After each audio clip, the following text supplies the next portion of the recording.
everyone. This is Caitlin. And this is Lacey. And this is Women in the Trailer Industry.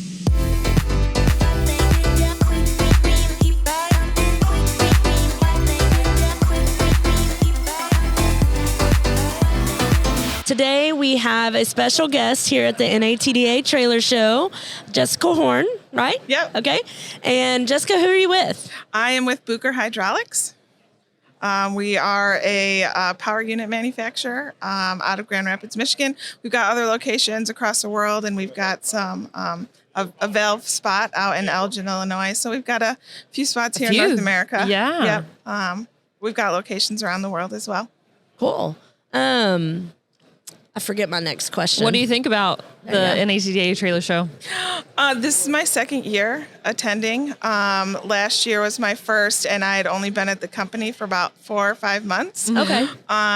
So not only was it like a new job, but it was also a new industry. Yeah. I didn't come with any background to trailers or even hydraulics, so it was a lot of like drinking from a fire hose. Sink or swim, baby. Yes, pretty much. All of it. But everybody has been like super, accepting and very happy to answer what even I think are probably very silly questions. Yes. And it's just very welcoming and having no issues that you're very green and just very, very helpful. Well, you just kind of said it. How long have you been in the industry? Yeah, so it's about 1.5 years now. I know a lot more than I did a year ago, which is great, but still learning all the time. Yeah. And I feel like the lingo is different for everybody. So even though somebody calls it one term, somebody else uses it different. So even constantly picking up on that kind of stuff all the time. You're so right about that. So we sell parts, and it's like every time you think that you know it all, that one customer calls in and they say they're calling something the same thing that you're talking about, or they're asking you another technical question that now you have to learn more because you didn't know all the answers to that. The funniest one to me is a spring seat is what we call it, but some people call it a saddle. Some people call it a pad. Yep, a pad. And there's one more that is always funny to me, a perch. Yeah. So they're like, I need this perch. And we're like, especially if we have new salespeople, they're like, what is a spring perch? Totally. And so having to learn everybody's perception, because the trailer industry doesn't have one set way of doing things. It's kind of like everyone has their own twist to it. Sure. So it's funny how we come back with all these different terms that we all have to learn from each other because the customers are going to start calling it these different things. It's interesting too, where it's not even like a customer thing, but even like just internally, where you've got some more seasoned veterans that have been in the company for a really long time, and they've used this term forever, but even newer people to the company don't know what it means. And it's like, you have to have this extended conversation to like understand, this is what you're talking about. That's it. Yeah. We talk about that all the time, how we have to have the same messaging because, words matter, right? And so you're just like, you would say something, it doesn't even have to be about a part, but you'd say something to somebody in your company and it's taken completely different than what you thought you wanted. I can't even think the words, but like incentives or commissions, like if we're not calling it all the same thing, then the meaning of what it actually is could be misconstrued. So, absolutely. It's just funny how words matter like that. Outside of like learning the industry and parts, what would be some other obstacles that you would say you faced? Probably, it's a very male-dominated industry. And I've had a number of conversations with, like, the sales guys that I travel with about, like, I'm willing to be myself, but you also have to be yourself, right? Absolutely. Like, I don't want you to walk on eggshells just because I'm a female. Right. Just be yourself. And, oddly enough, I got feedback earlier today that was like, hey, that customer that we went out with last year and again this time, they said you seemed more at ease and relaxed and just really, and it's like, well, you're right. I was more relaxed, but then they were also more relaxed as well. Yeah. So I think it also blends into like just developing those relationships to kind of gain that better understanding of like, oh yeah, they're just like regular people like everybody else. Absolutely. You can talk about the things you want to talk about. And it was great.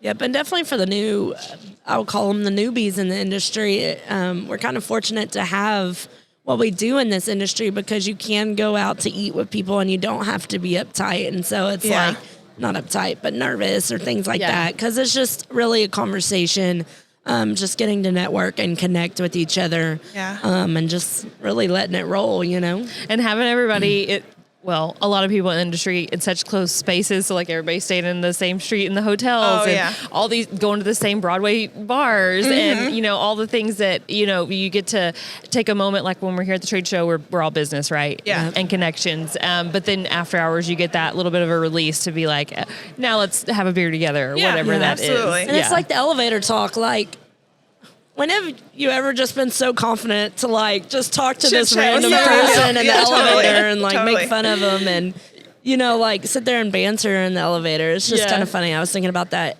yesterday.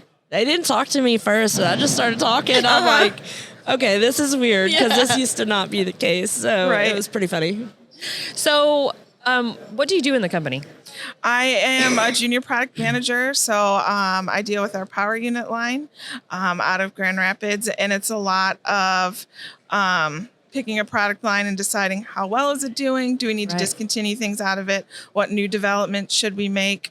Working with the marketing team and saying, hey, these are all like the cool things about this power unit. Now let's do a video around it or you know, create marketing materials that we can share with the sales team when they go out and say, hey, you're looking for a new power unit. This is the one you want because of X, Y, and Z. Right. So it's almost like research and development in a way? Yeah, a little bit. Okay. It's one of those roles where it holds a lot of different meaning for a lot of different people.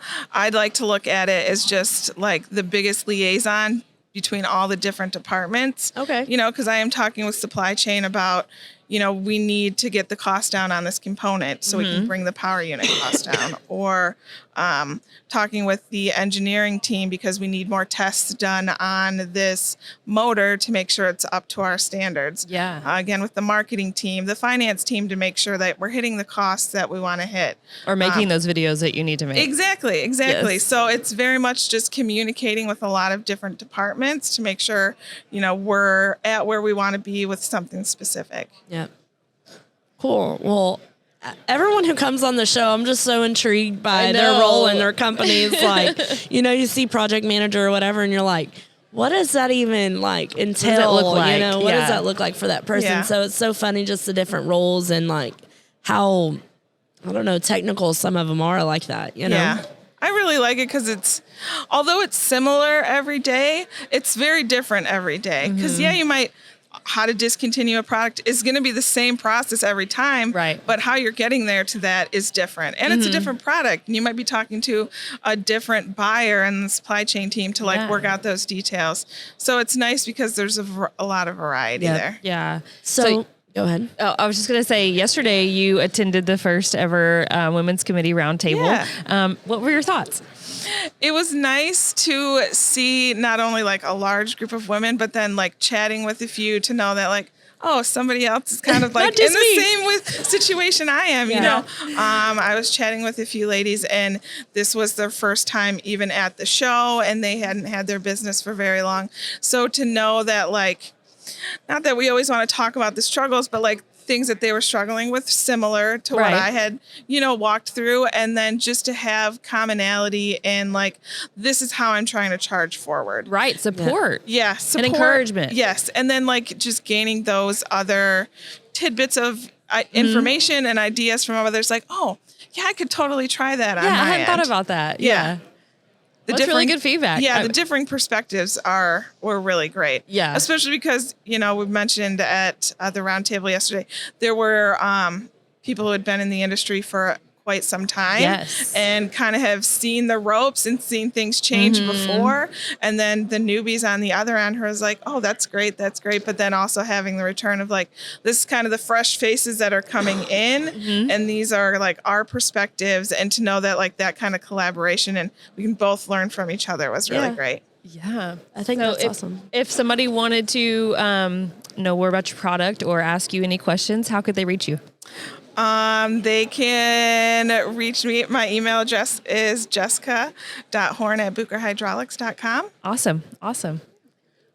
And I think that's it. Yeah. Do you have anything else? I don't have anything else. All right. Do you have anything else you want to share? No, I guess with just us? a big thanks for like putting on the roundtable and networking event and the virtual one that you guys had as well. That was really great to just kind of get in a room with other ladies. We hope to continue that. Yeah, it was awesome. It was very good. I know someone had asked, and it may have been you, if we were going to do them more often. And I'm like, I haven't even gotten that far, but definitely, I can definitely see it be a quarterly thing. I know it kind of takes a little bit of time to prepare those. Oh, absolutely. And, you know, everybody's busy, but I know NATDA has big dreams for where the women in the trailer industry roundtable and all of that Absolutely. goes. So they're looking at regional meetups and virtual meetups and things like that. Awesome. And so they definitely want to push kind of this movement forward and just really see where it takes us. We're here for it too. Yep. Absolutely.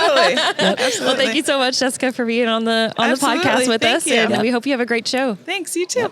And for the rest of everyone, this is an episode of Women in the Trailer Industry, and we'll see you later on. Bye, guys.